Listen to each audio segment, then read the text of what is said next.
Hey, Money Mike here. Quick question. Do you earn more than you used to but somehow feel less free? That is not just in your head.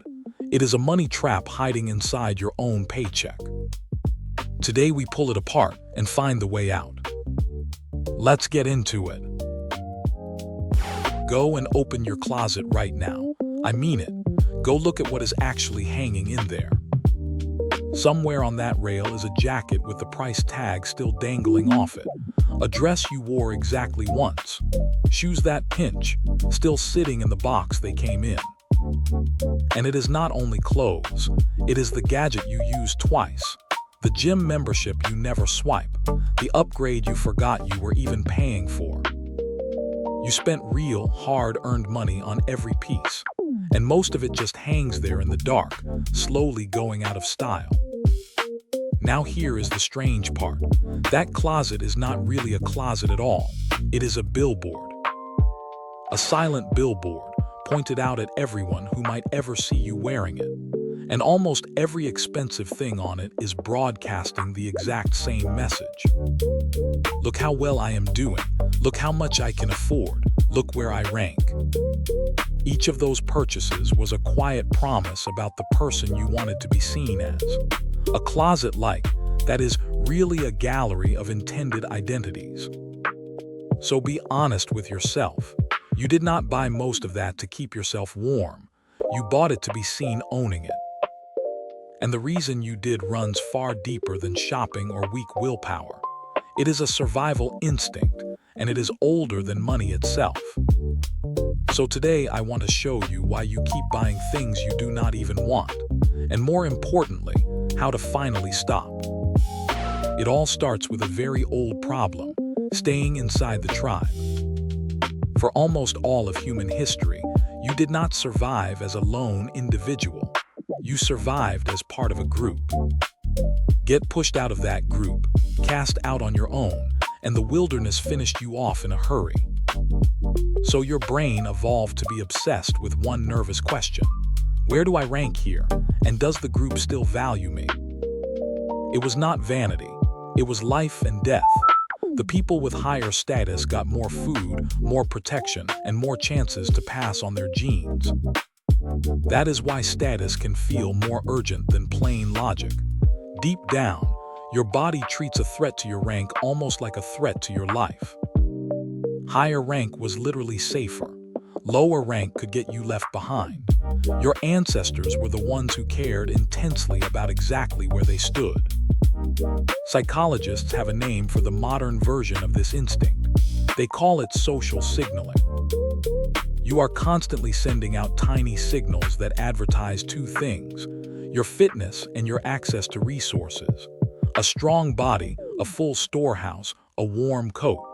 The tribe reads those signals and decides how to treat you. That ancient wiring never switched off. You are still running the very same program today. You just signal with a car and a handbag now, instead of a spear and a pelt. And here is exactly where that old program quietly drains your bank account. When you buy the status object, your brain rewards you with a hit of dopamine, a warm little jolt of pleasure and relief. It feels like the thing itself made you happy. But watch closely, because the jolt is not really about the thing at all. It is about an imagined moment. You are picturing other people seeing you with it and quietly raising their opinion of you. Think back to the last thing you bought and then barely touched. The excitement was never really in using it. It was in the buying and in imagining who might notice. So read that again.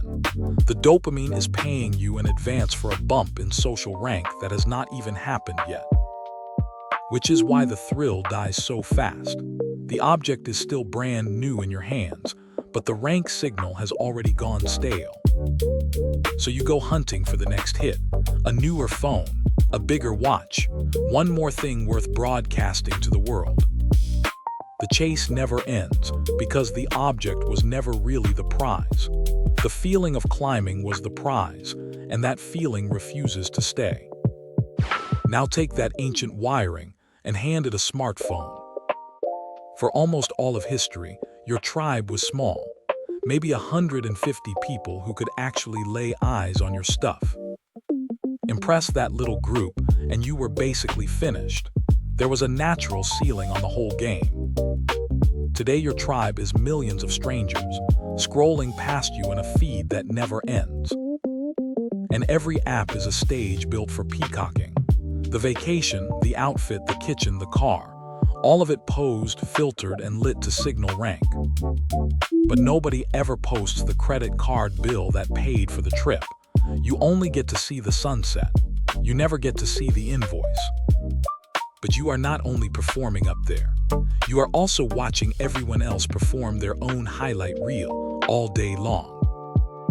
So the tribe you are straining to impress is now basically infinite, and it is showing off around the clock, right there in the palm of your hand. Your prehistoric brain does not understand that these are strangers and camera angles. It just feels like 100 rivals pulling ahead of you at once, so it screams at you to spend, just to catch back up. This also explains the single strangest thing about luxury.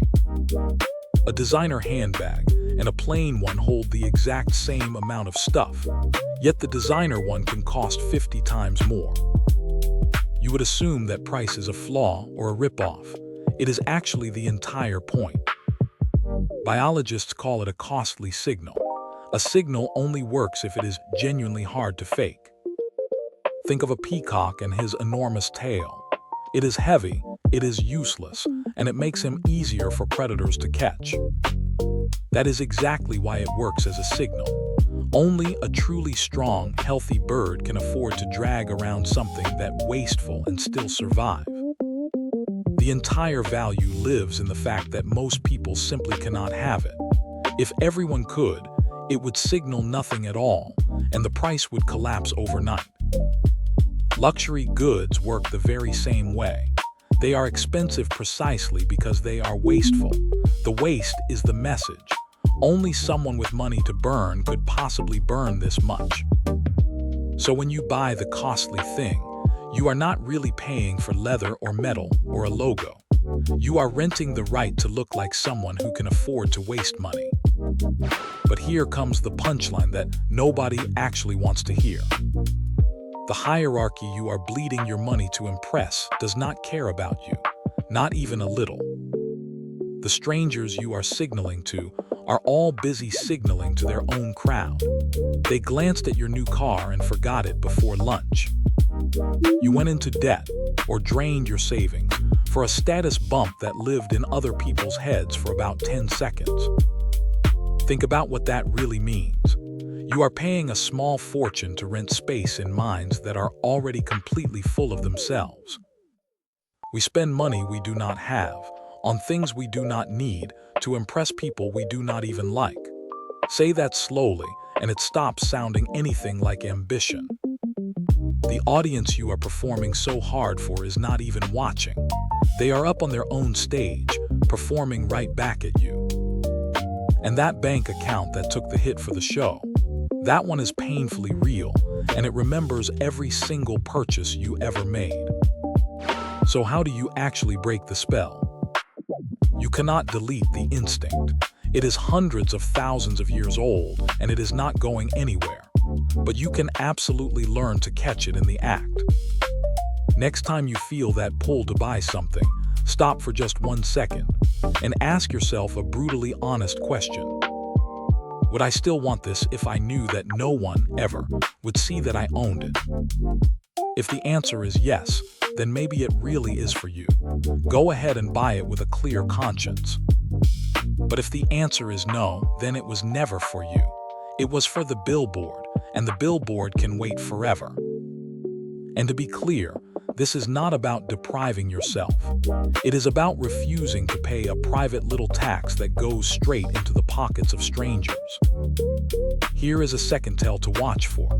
Notice that the urge to buy gets loudest right after you have been scrolling somebody else's highlight reel. That spike is not really desire. That is your signaling instinct getting triggered right on cue. Just name it out loud and a lot of its power drains away.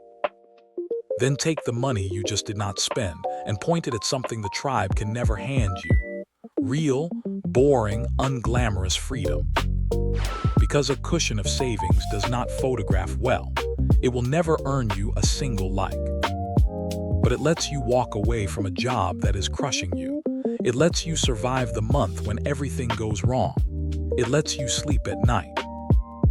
That is what your money was always supposed to buy.